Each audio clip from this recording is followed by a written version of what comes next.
السلام عليكم ورحمة الله تعالى وبركاته ونكسن داوديال meel kasto dunida nagala socotaan waa habeenimo khamiis ah bisha May ay sii geliso 18 sanada 2023 qodobada aad barnaamijkeena ku maqli doontaan waxaa kamid ah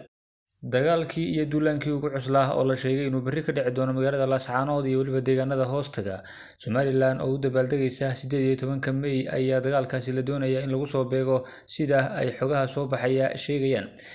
cidda qorsheynaysa iyo guud ahaanba qaabka dagaalkaasi u dhici doono iyo cidda haatan abaabulaysa ayaan soo qaadan doonaa xilli madaxweyne Muuse Biixi Cabdi uu ku sugan yahay bariga Somaliland oo la filayo inaanu ka dheereenba goobta ay dagaaladu ka dhici doonaan waxaana madaxweyne Biixi la ogaaday halka uu doonayo inuu 18 May uu kala qayb galo bulshada reer Somaliland oo aad u xusi doonta maalintaasi oo ah maalintii la aasaasay Somaliland cusub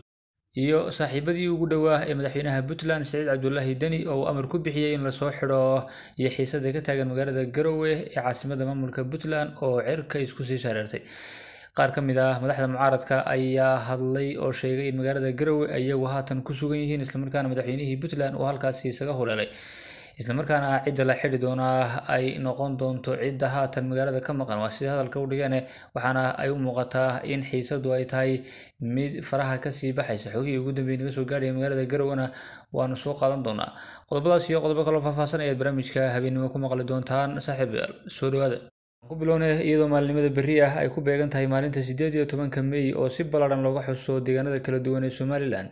waxaana Somaliland ay u dabaaldegaysaa sanad guuradii 32 oo ka soo wareegatay 18 May waqtigii Somaliland dhidibada loo taagay isla markaana ay ku dhawaaqday in Soomaaliya inteeda kale ay ka go'day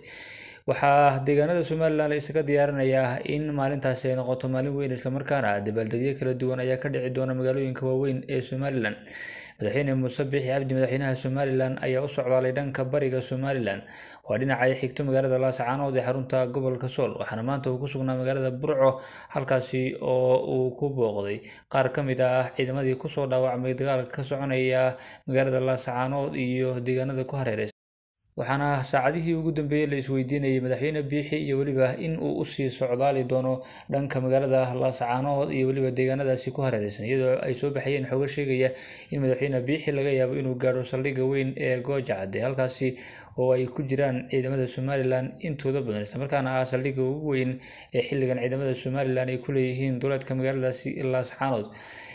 waxaa xogahaasi la sheegay in aan guud ahaan xilligan la qiyaasi karin ama la cadeyn karin halka uu madaxweyne Biixi aadi doono balse waxa ay dadka qaar tilmaameen madaxweyne Muuse Biixi Cabdi boqolkiiba 80 laga yaabo inuu dib ugu soo laabto magaalada Hargeysa ee caasimadda Somaliland kadib marka la xuso maalinta 18 May oo la filayo inuu ka qayb galo magaalada Burco ee xarunta gobolka Togdheer haddaba dhinaca kale xogo soo baxay ayaa sheegaya in ciidamada ku sugan gudaha magaalada Laascaanood ee deegaanka ay isku diyaarinayaan dagaalkii ugu baanaa inay berri la galaan ciidamada Somaliland isla markaana ay carqaladeeyaan dabaaldegyadaasi Somaliland laga sameynayo oo ay doonayaan inay ka faa'iideystaan fursadaasi oo ay u arkayaan in ciidamada Somaliland intooda badan loo qaadi doono goobaha ay munaasabaduhu ka dhici doonaan halkaasina ay ka gaardin doonaan ama guud ahaanba ay kusoo bandhigi doonto Somaliland xuduudeeda military oo la filayo in haatan ay noqon doonto ama 18 May ee haatan soo gashay ay noqon doonto midda ugu ballaaran ee ciidamada Somaliland xuduudooda lagu soo bandhigo maadaama ay Somaliland dagaal adag kula jirto guud ahaanba dadka deegaanka ee magaalada Laascaanood iyo waliba Somaliland oo sheegtay in xilligan duulaan culus ay ku soo qaaday Puntland waxaana laga yaabaa in Somaliland ay arrimahaasi dartood u soo bandhigto xuduud ballaaran oo ciidamada Somaliland ah arrimahaasi dartood ayaa ciidamada jamaahiirta ee gudaha magaalada Laascaanood ku sugan waxa ay sheegeen ama xogaha ka soo dusay ay sheegayaan in ay isku diyaarinayaan dagaal aad u adag ay berri la galaan ciidamada Somaliland isla markaana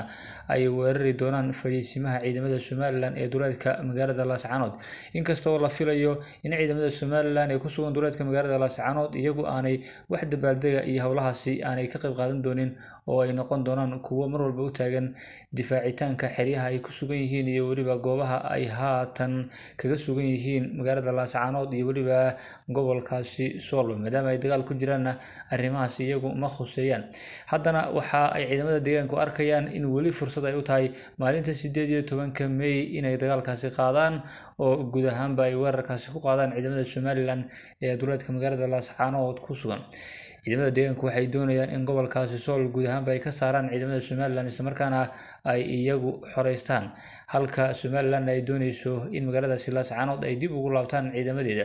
walow ay soo baxayeen xogo sheegaya madaxweyne Muuse Biixi Cabdi uu ka dhaartay ama guud ahaanba uu wacd ku maray inaanu marnaba weerari doonin magaaladaasi Laascaanood iyo dadka ku sugan midna uuna isku dayi doonin inuu xoog kula wareego magaaladaasi marnaba arrimahaas waxa loo aanayay ama guud ahaanba lagu tilmaamay madaxweyne Biixi uu ka cabsanayo ama uu guud ahaan ka baqayo waxa ka iman doona ama waxa ka dhalan doona haddii uu magaaladaasi si xoog kula wareego oo guud ahaanba ciidamada halkaasi ku suganna qaar la qabto qaar dhintay iyo weliba qaar halkaasi iska farxada ay noqdaan in magaaladaasi aanu si nabad ah ku sii maamuli karin ama dadkaasi ay noqon doonaan dad si xoog lagu qabsaday oo guud ahaanba mar walba isku dayi doona inay fursad u helaan in Somaliland ay weerar ku qaadaan arrimahaas ay madaxweyne Biixi ka hortagaya isla markaana uu diidaya maadaama Somaliland ay sheegtay in dhibaatooyin loo geystay darteed ay Soomaaliya inteeda kale uga go'day isla markaana ilaa iyo haatan ay ku maqan tahay ayuu madaxweyne Biixi waxa uu diidayaa in isla midaas oo kale uu ka sameeyo gudaha Somaliland watahay haatan aan eegno magaalada Garowe ee caasimadda maamulka Puntland waxa weli ka taagan xiisad aad u culus oo u dhaxaysa mucaaradka iyo xukuumadda Puntland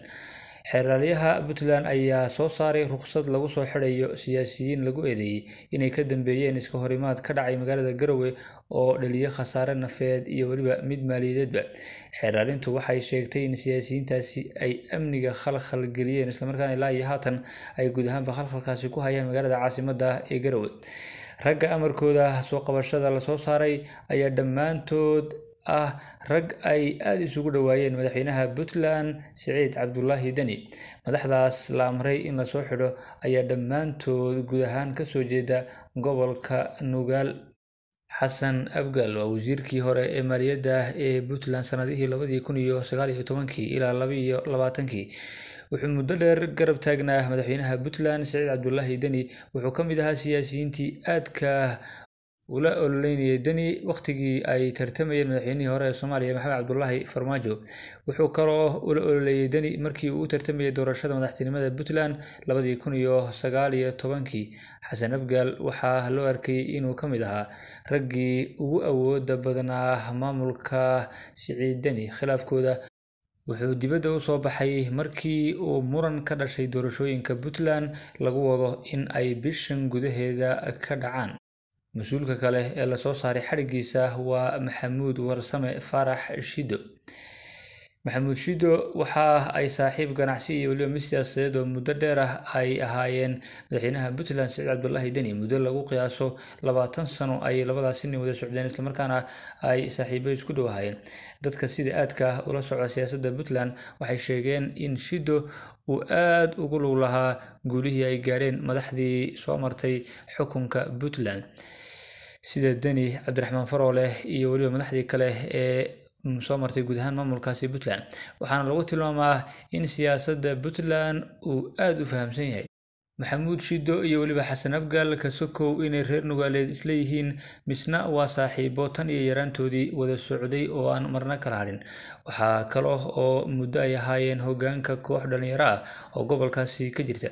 Maxamuud Shido iyo madaxweynaha Puntland Siciid Cabdullaahi Dani waxaa kala fogaanshahoodu uu dibadda u soo baxay xilligii uu Dani u tartamayay madaxweynenimada Soomaaliya 2022 markaasoo la sheego in ay kala hadheen hase yeeshee waxaa la aaminsan yahay in Shido waqtigaas ka hor uu ahaa ninka ay go'aamada ugu dambeeya kala hadlaan Xasan Abgaal iyo waliba madaxweyne Siciid Cabdullaahi Dani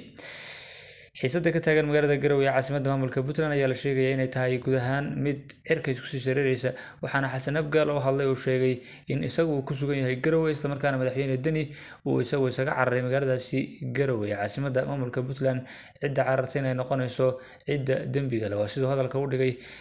Xasan Abgaal wasiirkii hore ee maaliyadda Puntland akhyaarta sharafta leh wada nagala socoto tan iyo kulanti dambe nabadgelyo